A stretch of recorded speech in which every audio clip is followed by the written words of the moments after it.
ఓం నమో భగవతే శ్రీ రమణాయ. చాలా సంతోషం నాయన.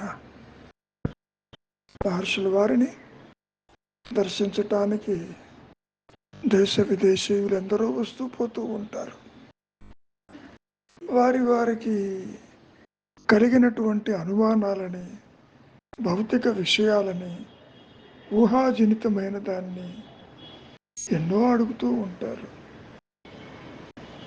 అయితే ఇక్కడ ఏం ప్రశ్న అడుగుతున్నారు?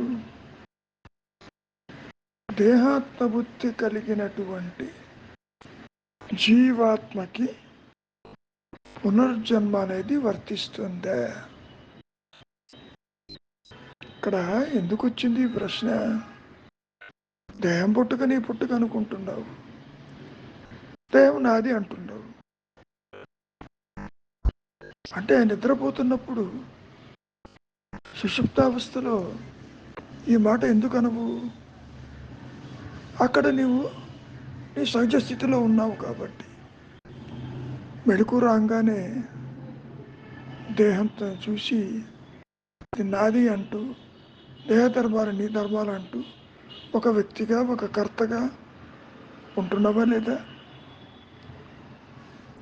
అందుకని అడుగుతున్నారు, పునర్జన్మ అనేది జీవాత్మక. చాలా విచిత్రంగా ఉంటుంది. ఒకవైపు ఆది నుంచి అహంకారము తృణీకరించబడింది, అది లేదు అని చెబుతూ ఉంటే, అటువంటి జీవాత్మకి పునర్జన్మన అని అడిగితే ఏం చెబుతారు? దానికి మహర్షి సమాధానం చెబుతూ, అవును, కానీ పునర్జన్మ అంటే ఏమిటో ముందు తేలిపోని.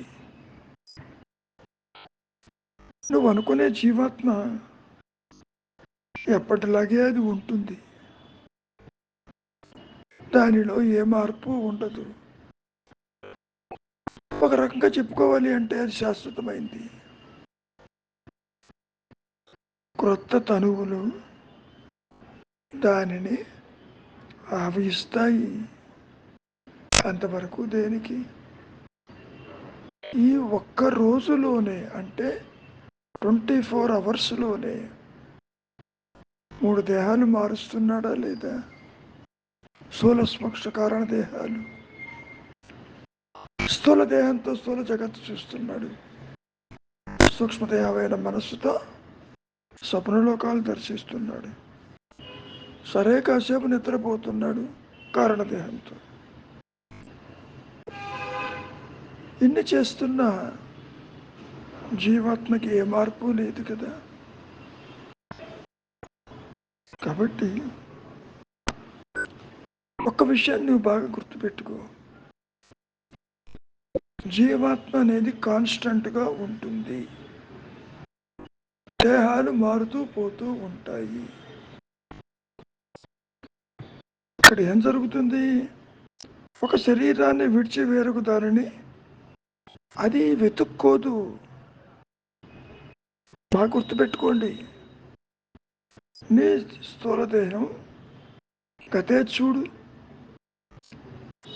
ఏం జరుగుతుందో కాస్త నీవు విచారించు. ఒకవేళ నీవు లండన్ వెళుతున్నావు అనుకో, ఏ విధంగా వెళ్తావు? ఏదో వాహనంలోనో నీవు అక్కడికి చేరతావు. అక్కడ ఒక నావని ఎక్కుతావు, కొద్ది రోజుల్లో లండన్లో ఉంటావు. ఓకే,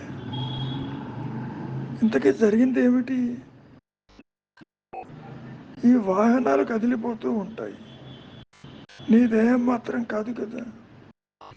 అయినా ప్రపంచంలో ఒక మూల నుండి మరో మూలకు ప్రయాణం నీవు చేశావనే అంటావు. నిజంగా నువ్వు చెయ్యలేదు. వాహనాలు కదులుతూ ఉన్నాయి, నువ్వు కాన్స్టెంట్గా కూర్చుని ఉండవు. ఇక్కడ నువ్వు అర్థం చేసుకోవాల్సింది, ఈ వాహనాల గమనాన్ని నీవు దేహానికి ఆరోపిస్తున్నావు. అలాగే జీవాత్మ విషయంలోనూ పునర్జన్మలు ఆరోపిస్తున్నావు. అవన్నీ ఆరోపితాలే. ఉదాహరణకి నీవు కళలు అంటూ ఉంటావు. ఆ స్వప్న ప్రపంచంలో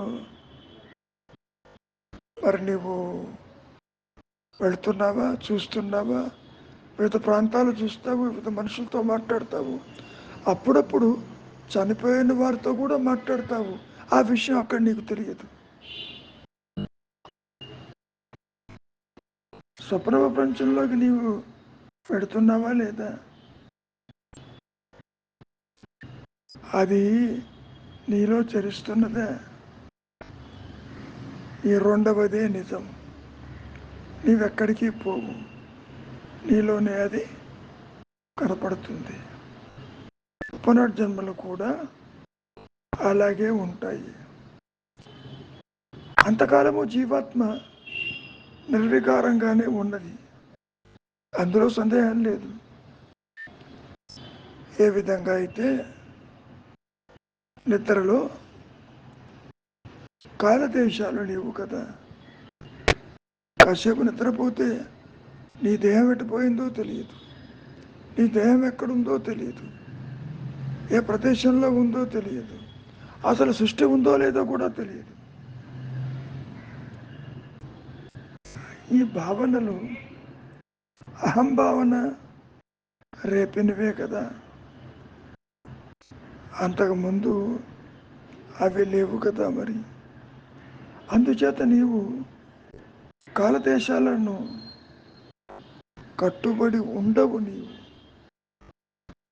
అహంభావన పరిమితమైన ఈ నేను, యథార్థమైన నేను నిరవధి, విశ్వవ్యాప్తము, దేశకాలాలకు అతీతము.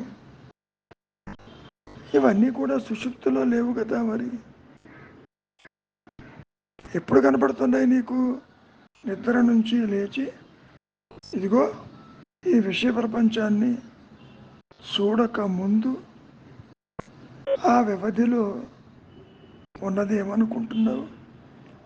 ఆ ఎరుక ఉంది కదా, చిత్ స్థితి ఉంది కదా, అదే కేవల స్థితి. దాన్ని నీవు తెలుసుకోవాలి. అంటే ఇది సాధ్యమయ్యేది ఒక్క అనుగ్రహము చేతనే. దేహాత్మ అట్టు పెట్టుకుంటూ నీవు ఆత్మను తెలుసుకోలేవు నాయన, అది కుదరదు. ఒక అనుగ్రహము చేతనే అది ప్రకాశించిన స్థితిలో మరి జీవుడెక్కడ, జగత్తెక్కడ, ఈశ్వర భావనలు ఎక్కడ, సృష్టి ఎక్కడ, జనన మరణాలు ఎక్కడ, అవస్థాత్రయములు ఎక్కడ, ఏ ఒక్కటి ప్రకాశించటం లేదు కదా. నువ్వు అనుకోవచ్చు సత్యస్థితి నీకు అందుబాటులో ఉండటం లేదని. ఒక విషయాన్ని బాగా గుర్తుపెట్టుకో. నీవు అందుకోవటానికి వస్తు విషయం కాదు కదా. ఇంద్రియాలకు అందదు, మనస్సుకు అందదు, బుద్ధికి అందదు, అవస్థకు అందదు. దేనికి అందని దాన్ని నువ్వు ఎలా గ్రహిస్తావు? కానీ ఎరుక ఉంది, చూసావు, అదే నీవు. కనుక ఇంతకీ అనుభవించేవాడెవడు? అనుభవ్యమేది? అనుభవించేదెవరు? ఇక్కడ నువ్వు బాగా గ్రహించవలసింది, రెండు నేనులు లేవు. ఏనాయనా, చూచే నేను, చూడబడే నేను అంటూ ఉండదు.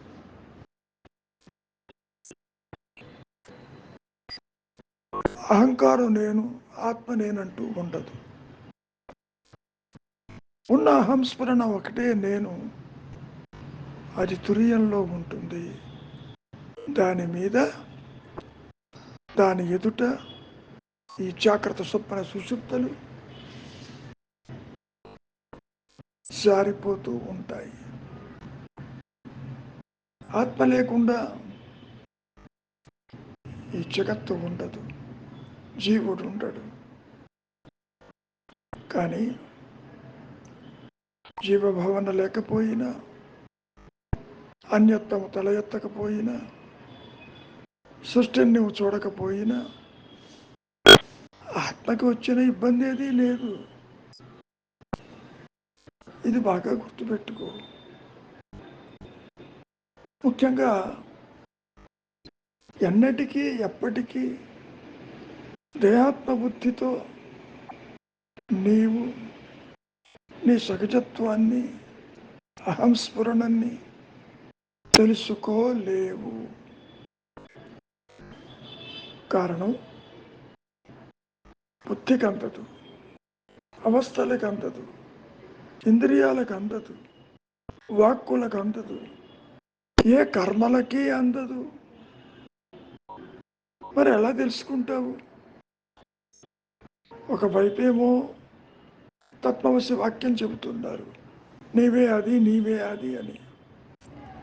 నీవేమంటున్నావు? నాకు అది తెలియటం లేదంటున్నావు. తెలియంది ఎవరో చూడమంటున్నాను. ఇక్కడ దేహాత్మ బుద్ధి కలిగి నీవు ఉన్నావు, అంతా అన్యంగా చూస్తున్నావు. నీకు ఆత్మ తెలియదంటున్నావు. అది అసంభవం. ఎందుకు తెలియదు? నీ మనస్సు, ఈ అహంకారము అన్యచింతనలో ఉన్నది. కాసేపు దాన్ని చింతావిహీనం చెయ్యి. జాగ్రత్తావస్థని నీవు సత్యం అనుకుంటున్నావు. స్వప్నమైతే చాలా తేలిగ్గా కలగంటున్నంతసేపు నీవు సత్యమని భావించినప్పటికీ మరి జాగ్రత్తావస్థకు వచ్చి ఈ స్థూల దేహంతో స్థూల జగత్తును చూస్తున్నప్పుడు నువ్వేమంటున్నావు? కళ అసత్యమని. అవునా కదా? మహర్షి ఏమంటున్నారు? ఇప్పుడు నువ్వు చూసేటటువంటి జగత్తు కూడా అసత్యమే. అది నీ మనోకల్పనే. జగత్తు ఉన్నట్టు నీకు చెప్పిందే, నీ దేహం అన్నట్టు చెప్పిందే. నువ్వు ఎప్పుడైతే ఈ స్థూల దేహంతో తాదాప్యం చెందేవో, ఈ స్థూల దేహానికి స్థూల జగత్తు కూడా నీకు కనపడుతుంది కదా. అందులో ప్రదేశాలు, భిన్నమైన జాతులు, భిన్నమైన ప్రదేశాలు, భిన్న భాషలు, లోకలందరూ కనపడుతున్నారుగా. ఇక్కడ ఎవరికి కనపడుతున్నారు? నాకు కనపడుతున్నారంట. ఇంతకీ ఆ నేనెవరు? చూడబోతే అటు నేను లేదు, ఉన్నదే ఆత్మ. ఆత్మలో సృష్టి లేదు. ఇక్కడ నీవు సృష్టిని చూస్తున్నావు మాయలో. కారణం నీవు కాని దానితో నీ ఉనికిని ఏర్పరచుకున్నావు. నీవు ఆత్మవే. నీకు తెలిసినా తెలియకపోయినా by default you are the self, you are the awareness, you are the existence, you are the eternal bliss. There is no doubt about it. కానీ నువ్వు తెచ్చుకున్న వాసనలు, కోరికలు, బంధాలు ఒకటి కాదు. ఎప్పుడైతే నీవు ఈ దేహం నాది, దేహ ధర్మాలు నావిది, దేహం లేకపోతే నేను లేనని అనుకుంటున్నావో, సమస్య వచ్చి నీ నిద్ర పడింది. ఇక్కడ నువ్వు విచారించడం లేదు. కాసేపు నిద్రపోతే నీ దేహం ఏమైంది? ఎక్కడికి పోయింది? బాగా విచారించు. ఈ మాట కూడా అడిగారు మహర్షులు వారిని. భగవాన్, జగత్తు ఉండి నశించిందే, అసలు లేదా? అసలు లేదు పొమ్మన్నాడు. మరి జగత్తు లేదంటే అహంకారం ఉన్నట్ట? అహంకారము లేదు. కాబట్టి ఇక్కడ ఏం గ్రహించాలి? జీవుడు, జగత్తు, ఈశ్వర భావనలు పూర్తిగా మానసికములు, అవాస్తవములు, ఉనికి లేనివి. మరి ఉనికి దేనికి ఉంది? నీ సహజత్వానికి. దాన్నే నీ ఆత్మ, నేనున్నాను, నేను ఉన్నాను అనే అహంస్ఫురణ ఏదైతే ప్రకాశిస్తూ ఉన్నదో అనుగ్రహం చేత, అది నీ సహజత్వము.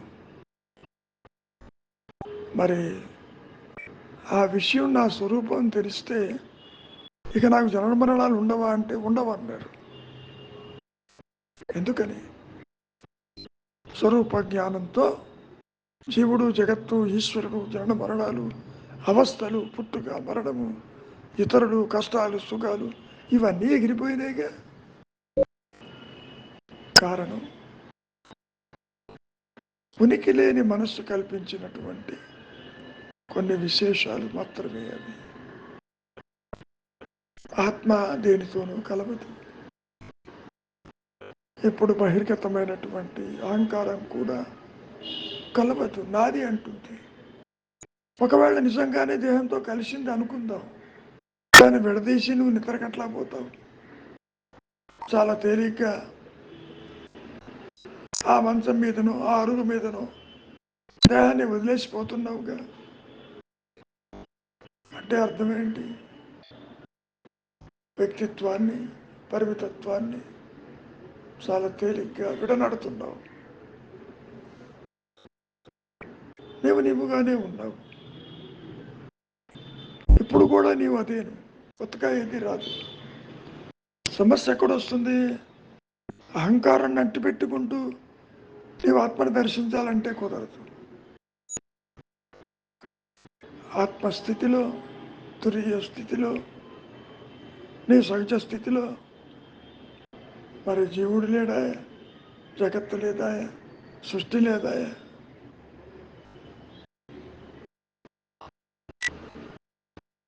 కాబట్టి విచారించు. జన్మలున్నాయా, కర్మలున్నాయా అని ఎందుకు అనవసరంగా ఆందోళన పడతావు? నేను ఉన్నానన్న జ్ఞానము మాత్రమే సత్యమై, నిత్యమై, ఏకమై, అనంతమై అది ప్రకాశిస్తూ ఉంది. దాన్ని నువ్వు తెలుసుకోవటం కాదు, ఆ ప్రకాశమానంలో నువ్వు లేకుండా పోతావు. నీతో పాటు జగత్తు కూడా అదృశ్యమైపోతుంది. మంచిది.